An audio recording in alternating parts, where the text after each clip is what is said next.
Hi, everyone. Would you like to see and understand from an inventor?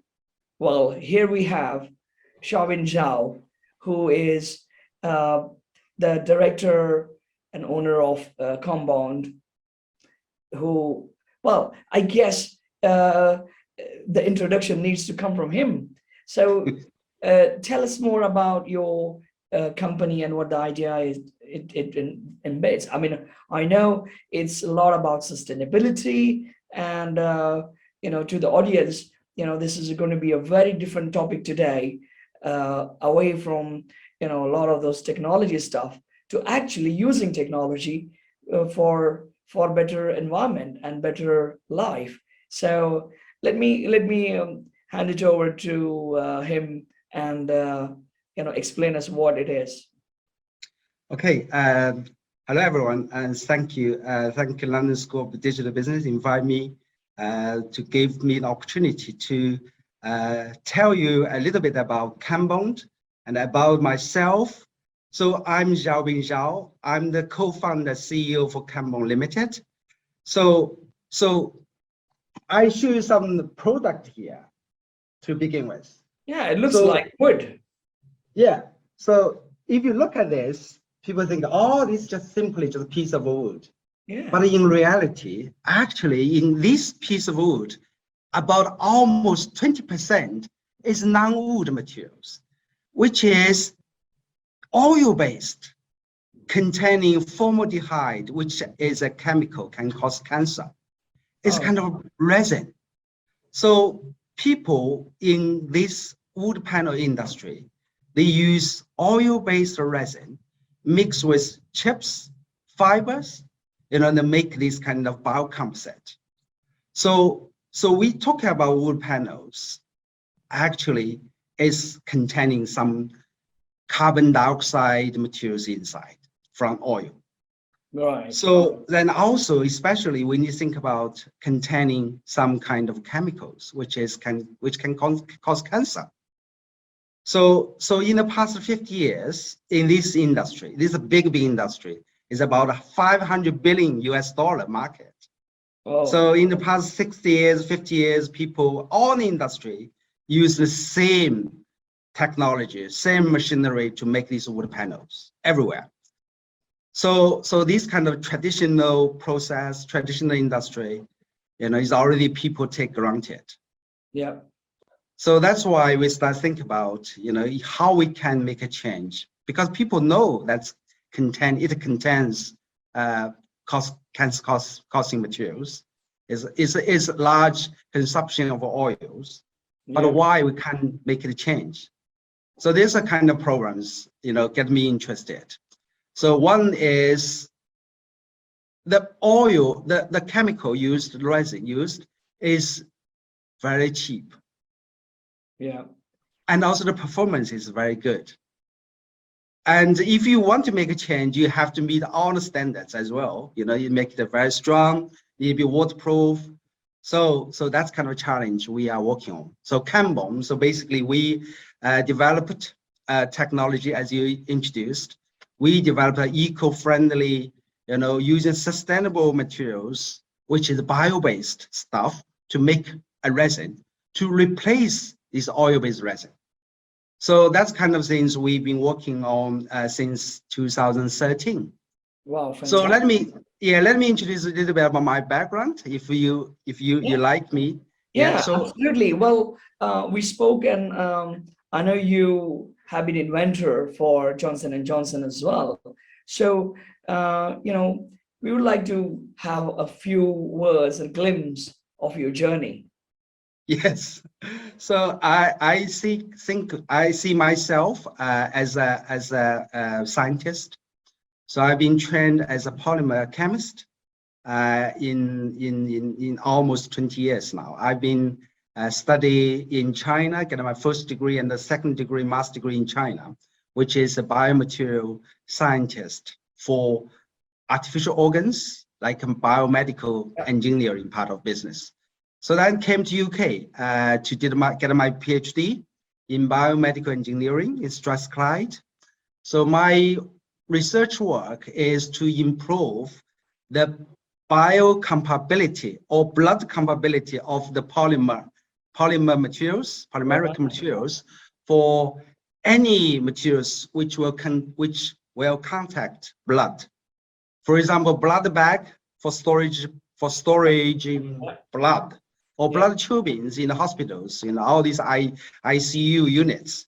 You need lots of tubings to make you survive. So all these blood materials actually you need to modify to make it blood compatible.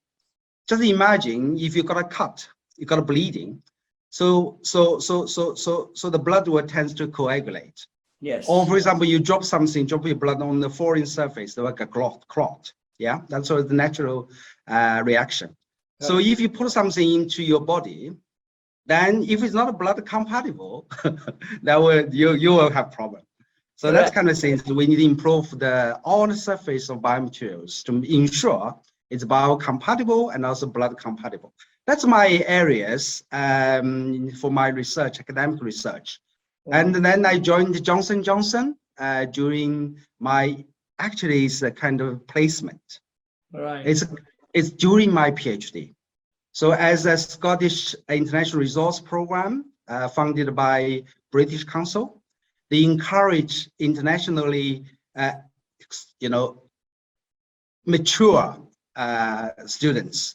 They have some knowledge to be able to utilize their knowledge to work with local companies as a placement.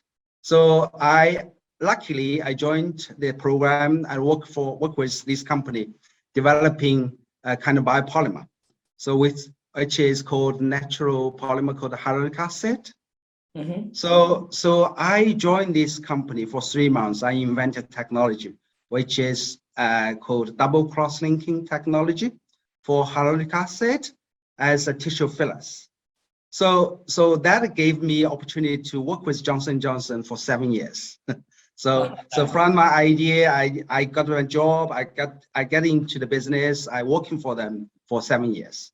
So this transformation basically let me understand how to turn idea into a commercial products.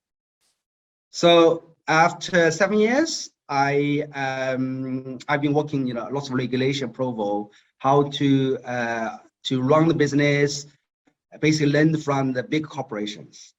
So then I use my knowledge learned and joined a spin-out company from Imperial. That is a tissue regenerative medicine business, like stem cells, how to scale from lab, university lab, into a manufacturing.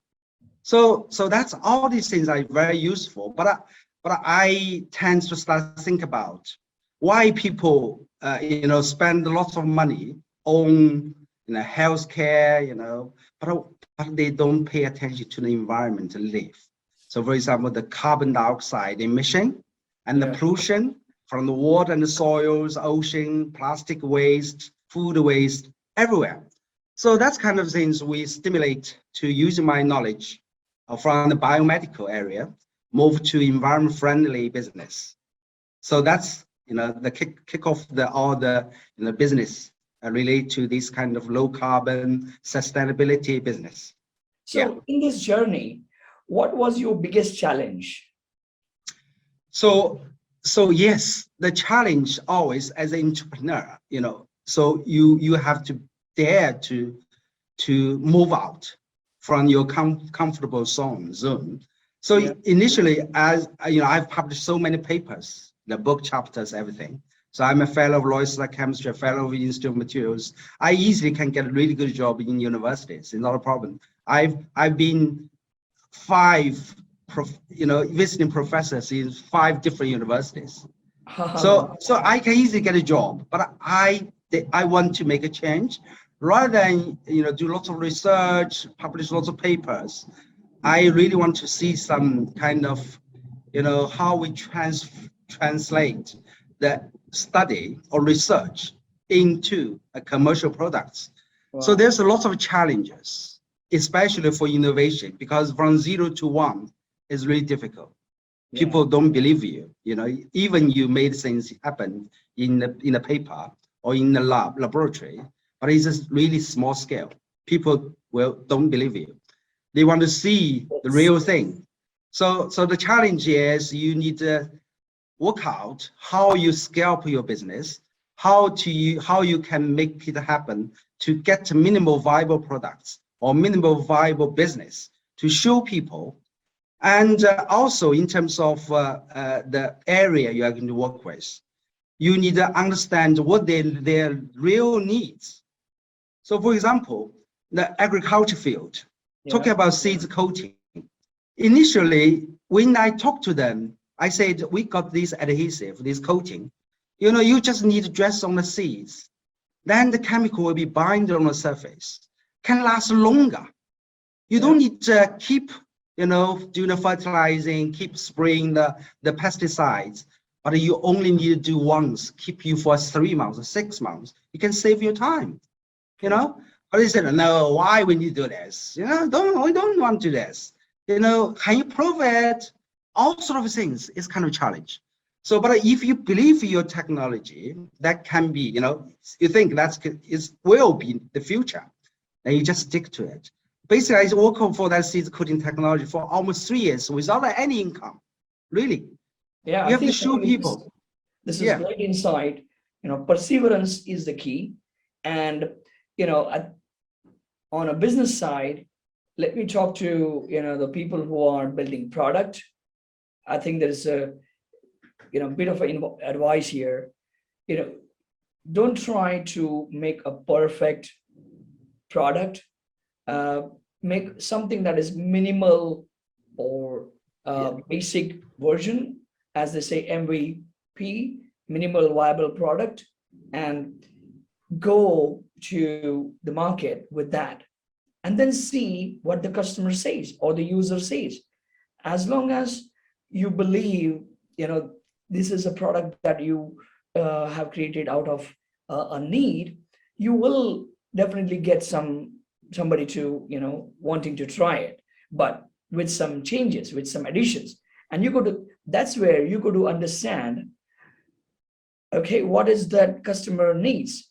It's all good me sitting in my office and thinking, well, this is probably what that person needs. But when you talk to them, well, first of all, talk with your MVP, minimum viable product, and then secondly, get ready for the suggestions that they make to you, the needs that they state to you, and then try to address them and make the next version of your product. And that's how you build a product-based organization. So just to kind of summarize, in a different words, to what our friend scientist has just said. So moving on from there, I have some question in trying to understand that throughout your journey, what is it that you think you would like to do differently? Yeah, so because I mentioned my background is a protein related business, basically, blood compatible materials. Then when I use all the raw materials from the protein resource to make this adhesives, I mentioned when I do the seeds coating, I didn't use synthetic polymer for coating. I go for natural biopolymer as a seeds coating materials. Wow. That's kind of, I want to use a natural resource, because I do believe the nature is already produced lots of things there. You don't want to change it, because that's already perfect world. So only thing is you need to find out where is the good things you can apply that for this business. Yes. Kind of a clever way to do things. So I use natural materials containing protein to coat seeds. So that's my first area to work with. Then by accident, this kind of curiosity always really important. When you work on business, you need to bear that in mind. Right. So I find this natural biopolymer containing protein can stick wood. So that's kind of thing basically encouraged me to look into more detail. Yeah. So because we know wood panel, as I mentioned, the wood panel industry is a 500 billion market, but they're using oil-based resin containing formaldehyde, cancer-causing chemicals. So people want to make a change, but it's hard. Yeah. So if we can find a bio-based material which is abundantly available, and also low cost, Yeah. and also if you make an adhesive has the same quality or performance Yeah. I as think the its oil-based. performance is equally important as well. Yeah. So then we start working on that project. It's sort of okay. So just imagine, for a human being, the body is built with collagen. The collagen is a bond to make your body functional, support your movement. So just these biocomposite materials, basically, we using protein, build a structure to support the strength of the board. So we use a protein and work out how we turn that into a kind of network to support the wood panel structure. So we're using algae. We don't using too much expensive stuff. We're using algae from lake. Wow. So That's amazing. yeah. So algae, is the simplest organism. If you gave the sun, given oxygen, they will grow. Yeah. Yeah. So we're using algae, but especially in China, algae bloom is always happening in the past because of overuse of fertilizer. So people collect it, but they don't know how to use it. So that's kind of waste. But actually, we can use algae to make algal glue. We call it algal glue. So algal glue can be used as a replacement for oil-based resin to make a piece of wood. Fantastic. So that's kind of idea. So we do. So then we start to think about if we in UK we don't have algae, but what we can use? We can use bioethanol bioproduct called DDGS or called distiller grain and solubles. Okay. So this is a commodity product. When you make bioethanol, after distillation, the leftover is right now is used as an animal feed, and it's largely available. Wow. But we can make high value out of it rather than 300 pounds per ton or 100 pounds per ton, or even free for you to collect that. But we can make it high quality or high value product. Yeah. And essentially what we're trying to do is improve the quality of, such materials to, improve the environment in turn. So it has got a much more impact than just being useful.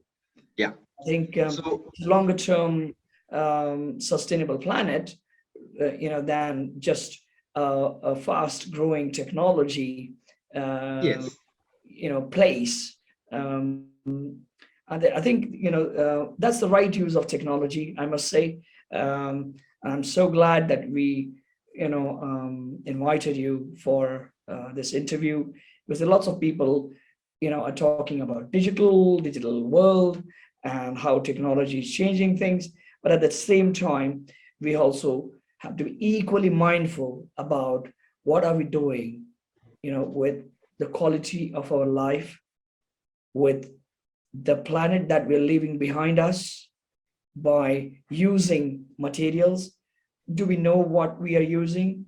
What are alternatives? And people like you who are working on such alternatives, which is brilliant. So I'm so happy to bring to people, the insights that you have, the knowledge that you have, and mainly with the short interview, just the perspective, is good enough, for people to start thinking, okay, well, we have been talking a lot of these things in, last many decades. So all this eco-friendliness is nothing new, right? So why, London School of Digital Business is talking about it now, right? When the world is already aware of these terms, and they're doing a lot of things, I must say, is because I think you are a person, you are the company who is not only doing the talk, but you're actually walking the talk. right? Yes. So you're actually taking actions, you're building products. Um, that's great to hear. Now, interestingly, you're based out of Cambridge. Is it because you did your PhD there, or why Cambridge? So as I mentioned, I came to Cambridge because of the job. I work for Novacera. Novacera is based on Cambridge. All right. So 2005. But Cambridge is a place actually is really open innovation. You know, lots of exchange ideas, stimulation. It's a good place to if you have an idea. Absolutely. So that's a great place. But for Cambond, I do believe we have kind of unique selling points. We not only talk about the business, we actually, as I mentioned, we are working on it. So if you look at our concept is try to reduce the waste. We're talking about waste materials, Yeah. how to better use your waste resources. You know, we talk about two areas of resources. One is plastic waste, and Yeah. that is a food waste.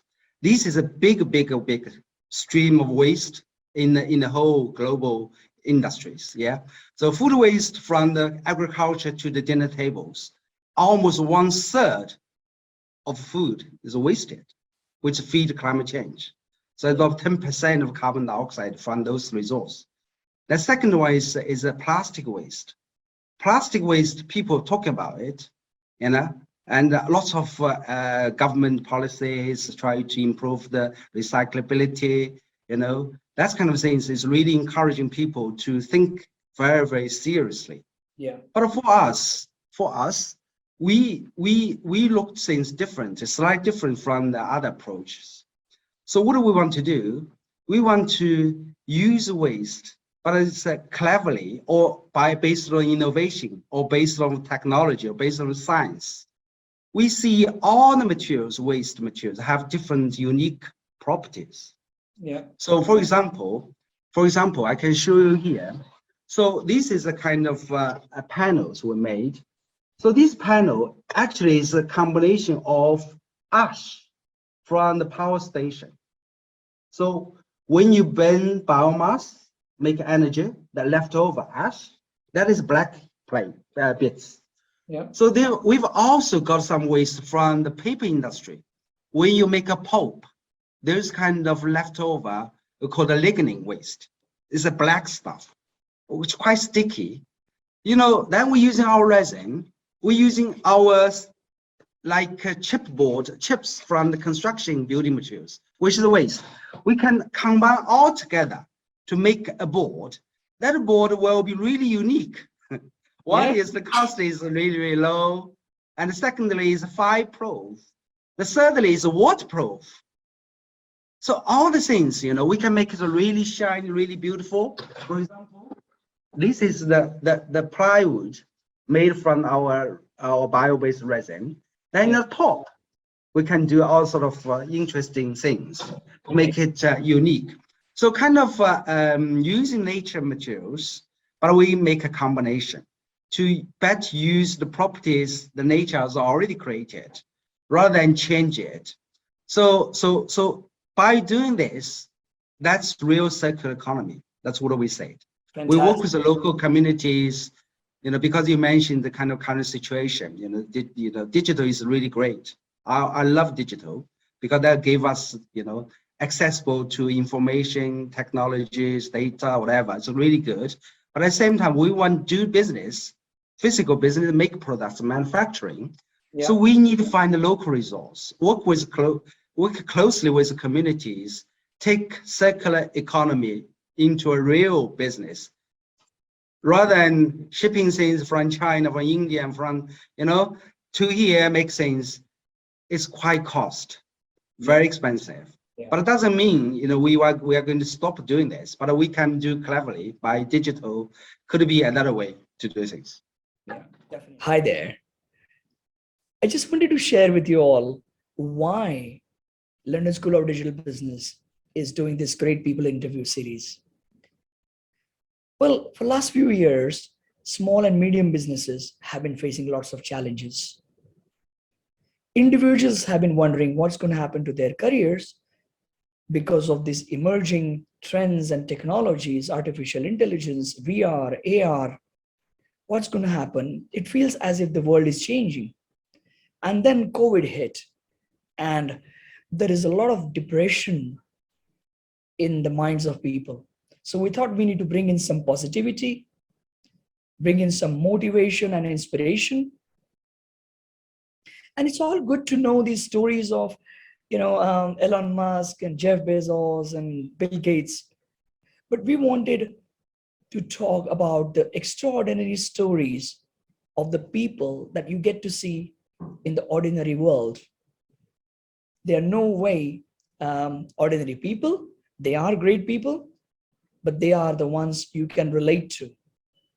Hence, we thought this is something that we want to bring in to increase the chances of success for many, motivate them, give them the insights. And I'm so happy to share that every leader has shared completely unique and different insights because their situations have been different. Somebody was alone, and we know that entrepreneurs are alone at the top and how it feels, and they fought their challenges. Somebody had partnership, business partners, and somebody could not survive the business partnership, so they had to rebuild themselves. Somebody thought, well, I could have done this differently if I was to go back in time. So every insight is so unique. I must thank all the people who shared their journeys, and I'm sure this will help you all succeed in life, increase the chances of your success, as well as reach there faster, and of course, achieve happiness in life. Thank you for listening. Yeah, definitely. Okay, we are into the last few minutes of the interview. So I think that's great insights. Now, just tell us more about your family, your pets. Yeah, I've got three kids. My daughter is working in London as a lawyer. I got Wow. two boys. They are just working A level. Hopefully, can get good universities this year. Wow. So yeah, I used to have 5 chickens during lockdown. I built my own small chicken farms, Wow. and to each get a name. I got a few birds at home as well. So I love nature basically. Amazing. Yeah. So hopefully once everything is up, I've got some farmland in Little Port in Ely. So this area is called Soham. I've been working in NIAB, National Institute Research, NIAB, National Institute of Agriculture Botany. So there's a hub here, so which is very close to the farmland. Wow. So I enjoy this kind of nature kind of things. Yeah, Yes. I guess you just said before as well that the next thing you want to move into farming and how to improve farming, etc. So which is obviously in the night same kind of zone. So going back to your sweet spots, what's your favorite holiday destination? So favorite destination. So basically, I want to go to Sahara Desert. Basically, why? Basically, why? Because I think that's kind of you can give you open view, and also give in the kind of ambition to try to solve those unsolved problems. Wow. So if you look at the desert, lots of sands over there, sun is there, everything is there. But if you can transfer it into a forest, or forestry, or grow algae, for example. Yeah. So we can make lots of things happen in these kind of areas. Yeah, that's what I want to I love to go there. Yes. Great. So finally, what advice would you like to give to the students and entrepreneurs who are listening to this? Yes, my advice to students, one is need to be open mind, try different things until you find which you really like. Don't give up. Don't give up trying new things. So that's kind of advice I think I want to give. Excellent. That's so useful. So thank you so much for your time, and good luck with your journey. And I'm sure you're gonna invent a lot more things, and we're gonna see a better planet. Yeah, great. Thank you for time spending on the interview. Thank you so much. All right. Thank you. Bye-bye. Bye.